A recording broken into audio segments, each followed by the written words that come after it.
औज़ुबिल्लाहिमिनश्शैतानिर्रजीम बिस्मिल्लाहिर्रहमानिर्रहीम। तालिब बच्चों अस्सलाम वालेकुम।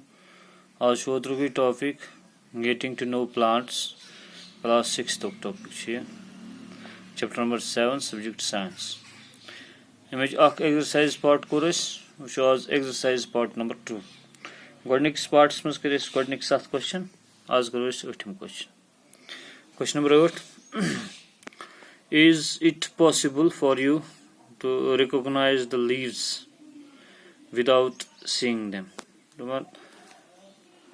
यह पॉसिबल तह खतर कि तुह हेकू पन वथर पहचानित रिकॉग्नाइज देम यानी पहचानित विदाउट सीइंग देम वुचन बगैर। How? Yes, by taking an impression of the leaf. दपा आव इससे हेकोक यम परजनयत अमुक इम्प्रेशन जनित।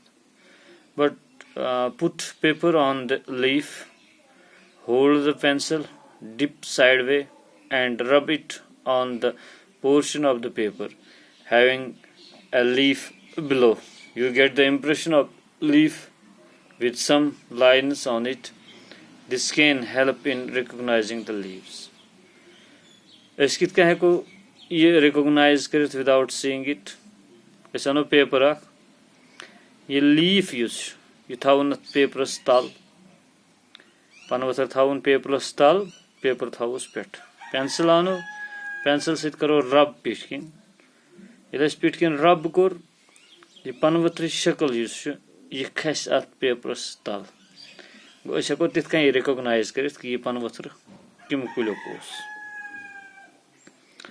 Question number 9 right the names of the parts of a flower. Flowering parts one now one. The names of parts of a flower are number 1 sepals petals, number 2 number 3 go stigma, number 4 go anther, number 5 go style, number 6 go androecium, तो number 7 go gynoecium।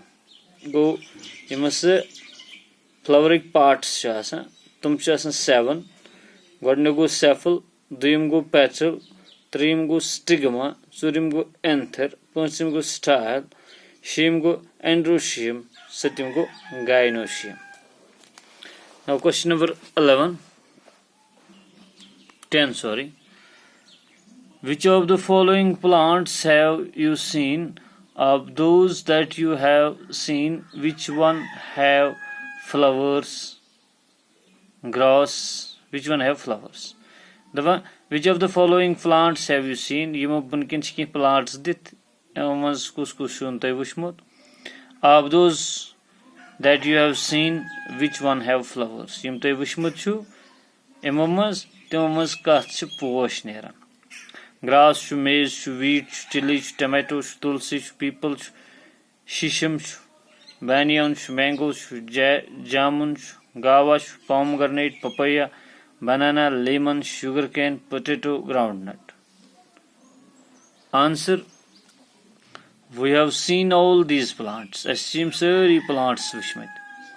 Plants with flowers are yaman hasa posh asan shimo planto maz tum chili go, marsangun, tomato go, marwangun, tulsi yishun yet asan ki yishun nibra asan, mango go ambukul, lemon go limkul, jamun, gawa, pomegranate, papaya, banana. Iman has posh. Question number 11. Name the part of the plant which produces its food. Name this process. The plant of part when you say food produce karash. The process kya shavana. Leaves are the only part which produces food. Kulis mas khali panvatra ye tum parts तुम चीज गुजा तैयार कर अत प्लांटस खतर for the plant अत process यत मज यह गुजा तैयार कर the process is called photosynthesis. अत प्रोसेस वन photosynthesis. In which part of a flower you are likely to find the ovary. Ovary is female part यह प्लांट किस कथ हिस्सस मज का प्लांट फ्लावर तथ कत हिस्सस मज फ्लावर किस कत हिस्सस मज हेक्यो तुम ovary वुचित. It is the lowermost sloven part of the pistil in a flower. वो पिस्टलस सारे खुद लवर बनिम हिस्सु आसान सवलन चमटामुत आसान सह तत ovary वुचनो. In flower where ovary is found. Name the flowers each with joined and separated sepals. दपन तिमन फ्लावर नाव वनु से यम joined the separated sepals आसन.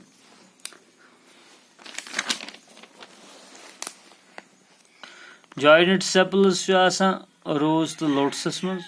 The separated sepals छ आसान China rose the mustard flowers मज. Question number 14.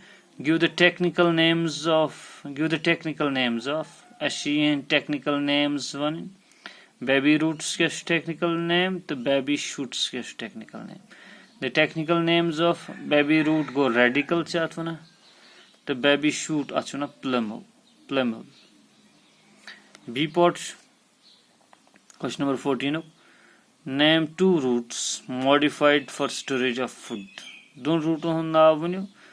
Yimon is one modified. You must modified some for storage of food.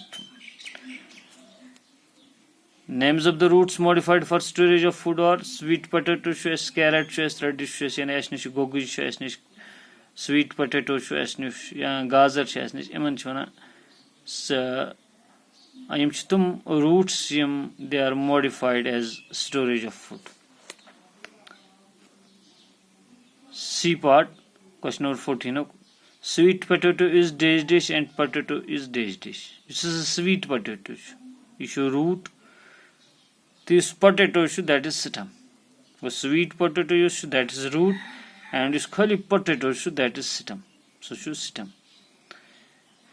Depot. What is hermaphrodite flower? Hermaphrodite flower kachwan. A hermaphrodite flower is one which possesses both male as well as female organs.